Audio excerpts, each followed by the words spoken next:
A young man named Artyom lived an ordinary life: work, evening coffee on the balcony, dreams of more. He often thought that something else might exist outside his street, worlds where his life developed according to different laws.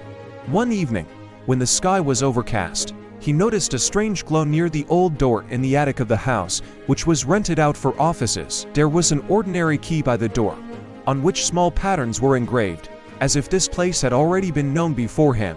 The door swung open by itself, and Artyom stepped inside. The light was a little cold, and the air smelled of a fresh environment, like a world where time flows differently. It seemed that he had entered a parallel world, but not an ordinary one. Here everything had a double, but with its own destiny. The first Artyom he met was standing at the window and looking out at the city with a thoughtful expression. He had a bag with the name of the same company on his shoulder, but inside there was a completely different reality, where Artyom from our world studied robotics engineering at university. Here he became a set designer. He smiled, noticing a strange guest in his house, and extended his hand. "Hello, did you come through the door? I was waiting for someone to find this way." "My name is Alexei, but here my name is Lee. We are your versions, Artyom." His voice was low, almost a whisper, like a man who had been building worlds in his head for a long time. Artyom felt his memory hustle inside. He remembered moments that did not exist in his real life. How he once drew a map of the city and dreamed of becoming an architect, how he became a father in another world. Lee knew a lot about him, but he didn't know how he came from our world. The second was another Artyom, who carried a heavy storm of emotions on his shoulders, as if every day was a test for him. This Artyom worked as a music teacher and spoke, in a low but very convincing voice. He said that in this world people value the listener, not the hero, and Artyom realized that in each version he learned something important: courage, empathy, patience. The third Artyom, a young version, was just learning to breathe freely, and here he was called Slim for his passion for space science and astrophysics.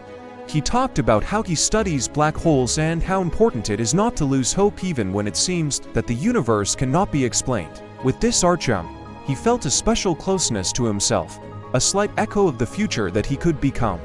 They all spoke a language that sounded like a familiar tune, but had a different word structure. During the conversation, Artyom realized that their lives were not competing with each other. They are different wind directions that carry talents along different routes. One Artyom would not have become what the other became, but each of them complemented the picture of the whole world, which holds not one, but an endless series of destinies. Lee, the eldest of them, said, "Here we do not contradict each other. Here your range of possibilities. The path you choose in this world will become the path in all other worlds, but not necessarily the same. You have to choose not who you will become, but who you want to be." Artyom thought about his reality, about his own dreams and fears. He understood that the door was not just a portal, it was a mirror that reflected not only what was, but also what could have been.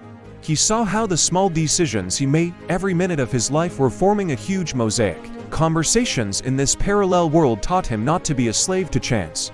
He began to notice how small things, choosing the way home down a longer street, calling a friend who wasn't answering, changed the rhythm of the people around him, and, ultimately, his own story.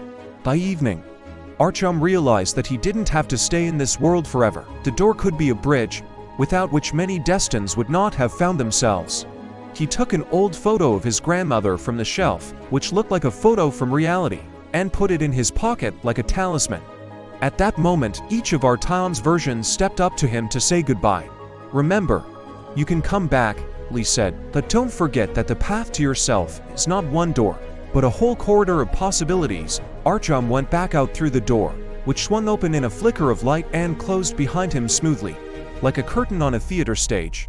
Evening finally fell to the ground, and he realized that the world would not be the same without him. Every choice, every moment is his reality. On his way out, he noticed a golden glow in his pocket. It was that picture of his grandmother that reminded him of his roots and self-belief. Artyom realized that parallel worlds do not warn against living here and now, but show how beautiful the diversity of one's own destiny can be. He smiled. Sometimes the door opens not only the way to another world, but also the way to oneself.